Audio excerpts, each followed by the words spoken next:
नमस्कार दोस्तों, सभी का स्वागत है एक नई वीडियो में। आज से हम शुरू कर रहे हैं एनसीईआरटी। तो आज का हमारी पहली क्लास रहेगी प्राचीन भारत से रिलेटेड। तो आज हम कुछ प्राचीन भारत के इम्पॉर्टेंट चीज़ देखेंगे। ये सारे वन लाइनर होने वाले हैं और एनसीईआरटी सारे ही एग्ज़ाम के लिए बहुत इंपॉर्टेंट है, जिसमें जीके जीएस पूछा जाता है। ये शिक्षक भर्ती परीक्षा, यूपीपीसीएस, समीक्षा अधिकारी, यहाँ तक कि यूपीएससी, सभी हर एग्ज़ाम के लिए बहुत इंपॉर्टेंट है। तो प्लीज़ अगर वीडियो अच्छी लगी तो चैनल को लाइक एंड सब्सक्राइब जरूर करिएगा। तो चलिए शुरू करते हैं आज की क्लास। प्राचीन भारतीय प्राचीन इतिहास। तो इसमें हम पढ़ेंगे स्रोतों के प्रकार और उनके ऐतिहासिक निर्माण में भूमिका। और हमारा पहला टॉपिक रहने वाला भौतिक अवशेष। प्राचीन भारतीयों ने अनगिनत भौतिक अवशेष छोड़े हैं। जी, बिल्कुल सही बात है। दक्षिण भारत में पत्थर के मंदिर और पूर्वी भारत में ईंट के मठ आज भी हमें अतीत के महान निर्माण कार्यों की याद दिलाते हैं। लेकिन इन अवशेषों का अधिकांश भाग देश भर में बिखरी हुई टीलानुमा जगहों में दफन है। जैसे टीला भूमि का वह ऊंचा हिस्सा जो पुरानी बस्तियों के अवशेष को है। यह विभिन्न प्रकार के हो सकते हैं। एकल संस्कृति, प्रमुख संस्कृति, बहुसंस्कृति। एकल संस्कृति के टीले केवल एक ही संस्कृति का प्रतिनिधित्व करते हैं। कुछ टोले की जगह यहाँ टीले होगा। क्या होगा? टीले। तो करेक्ट कर लीजिएगा प्लीज। तो कुछ टीले केवल चित्रित धूसर मृदभान संस्कृति का प्रतिनिधित्व करते हैं। अन्य टीले सातवाहन और कुषाण संस्कृति का है। प्रमुख संस्कृति टीलों में एक संस्कृत प्रमुख होती है और अन्य कम महत्वपूर्ण होती है। यहाँ पे होगा बहुसंस्कृति टीले कई महत्वपूर्ण संस्कृतियों का प्रतिनिधित्व करते हैं, जो एक के बाद एक क्रमिक रूप में आई और कभी कभी एक दूसरे के परस्पर होती हैं। जैसे रामायण और महाभारत की तरह एक उत्खनित टीले का उपयोग संस्कृत के भौतिक और अन्य फॉलियों के क्रमिक अवशेष को समझाने के लिए किया जा सकता है। एक टीले की खुदाई ऊर्ध्वाधर या क्षैतिज रूप से की जा सकती है।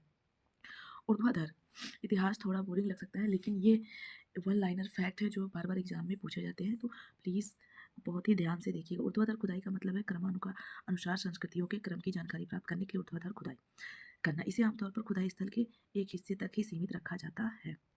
क्षैतिज खुदाई का मतलब है पूरे टीले या उसके बड़े हिस्से की खुदाई करना। यह तरीका उत्खननकर्ता की एक विशेष समयावधि में खुदाई स्थल की संपूर्ण संस्कृति की जानकारी प्रदान करने में सक्षम बनाता है।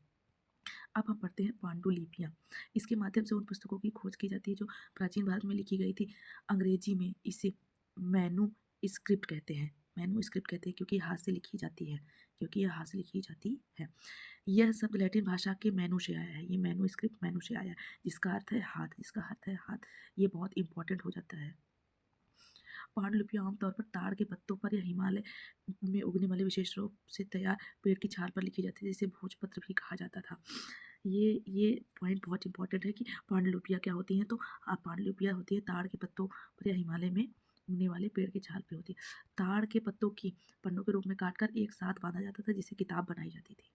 जी, कई वर्षों के दौरान कुछ पांडुलिपियों को कीड़े ने खा लिया, कुछ नष्ट हो गई, लेकिन अभी भी कुछ पांडुलिपियाँ बची हैं, जिन्हें अक्सर मंदिरों और मठों में सुरक्षित रखा गया है। पांडुलिपियाँ सभी प्रकार के विषयों से संबंधित थी। पांडुलिपियाँ क्या थी? सभी प्रकार के विषयों से संबंधित थी, जैसे धार्मिक विश्वास और प्रथाएं, राजाओं का जीवन, चिकित्सा और विज्ञान आदि। इनमें महाकाव्य, कविताएं, नाटक भी थे। इनमें से कई संस्कृत में लिखे गए थे, जबकि अन्य अन्य आम लोगों की द्वारा इस्तेमाल की जाने वाली भाषाएं और तमिल में लिखे गए थे। आगे है शिलालेख के बारे में। शिलालेख अपेक्षाकृत कठोर समतलों जैसे पत्थर या धातु पर उत्कीर्णित लेख होते हैं। जैसे उकेरा जाता है कोई चीज़ पत्थर पे, उसको कहते हैं उत्कीर्णित। अतीत में जब राजा चाहते थे कि उनके आदेश लिखकर ऐसे स्थानों पर लगाए जाए जहाँ लोग उन्हें देख सके, पढ़ सके और उनका पालन कर सके, तो इसके लिए इसी प्रकार के शिलालेखों का उपयोग करते थे। शिलालेख के अन्य प्रकार होते थे, जिनमें मनुष्य और महिलाएं, राजा और रानी अपने द्वारा किए गए कार्यों को दर्ज करते थे। उदाहरण के लिए युद्ध, विचित्र, दान संबंधी, प्रशासनिक प्रशस्ति आदि प्रकार के शिलालेख। सभी शिलालेखों में लिपियां और भाषाएं होती हैं, लेकिन इस्तेमाल की जाने वाली भाषा और लिपियां समय के साथ बदलती गई हैं। विद्वान कठिन प्रक्रिया के माध्यम से समझाने का प्रयास करते हैं कि शिलालेख पर क्या लिखा है, जिसे पठन या पाठ के रूप में जाना जाता है। शिलालेखों को मोहरों, पत्थरों के स्तंभों, चट्टानों, तामपत्रों, मंदिरों की दीवारों, ईंटों, मूर्तियों पर उकेरा जाता है। पूरे विश्व में सबसे पहले पत्थर पर शिलालेख दर्ज किए गए थे। पूरे विश्व में सबसे पहले अगर किसी पे कोई चीज़ उकेरा गया है तो वो पत्थर पर। लेकिन ईसा युग की शुरुआती शताब्दी में तामपत्रों का प्रयोग भी किया जाने लगा। इसके बावजूद दक्षिण भारत में पत्थर पर शिलालेख उत्कीर्णित करने की प्रथा बड़े पैमाने पर जारी रही है। मौर्योत्तर और गुप्त काल के इतिहास संबंधित अधिकांश शिलालेखों को कार्पस इंस्क्रिप्शन इंडिकारम नामक संग्रह संस्कृत में प्रकाशित किया गया है। सिक्के, अब हम पढ़ेंगे आगे सिक्कों के बारे में।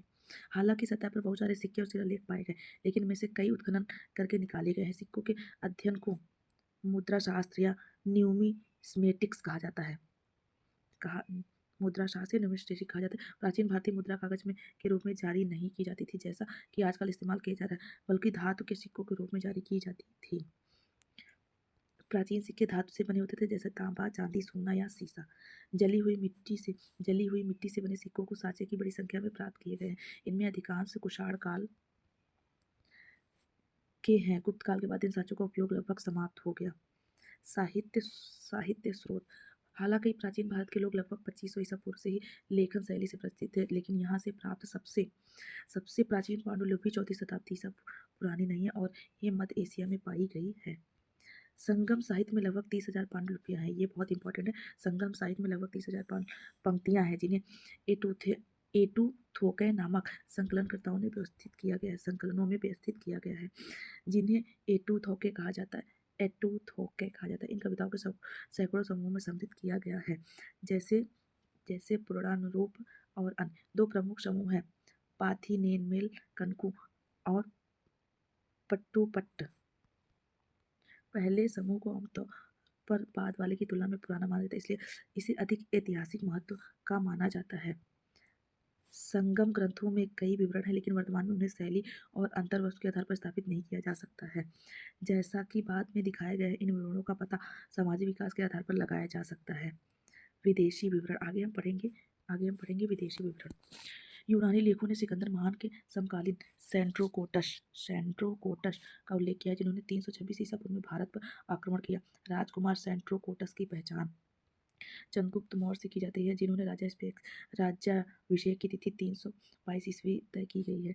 यह प्राचीन भारतीय कालक्रम के महत्वपूर्ण आधारशिला के रूप में मानी जाती है। मेगास्थनीज की इंडिका को बाद में प्राचीन लेखकों द्वारा केवल उत्कृष्ट अंशों में संरक्षित किया गया है। तो ये थोड़ा बोरिंग क्लास थी, लेकिन इतिहास ऐसी होती है और एनसीईआरटी की जितने भी सब्जेक्ट है वो सभी एग्जामों के लिए बहुत इंपॉर्टेंट है, जिसमें भी सामान्य अध्ययन के क्वेश्चन पूछे जाते हैं। तो ये क्लास कैसी लगी कमेंट बॉक्स में कमेंट करके बताइएगा, और प्लीज़ अगर नए हैं तो चैनल को लाइक एंड सब्सक्राइब जरूर करिएगा। नमस्कार, मिलते हैं अगली क्लास में। ओके।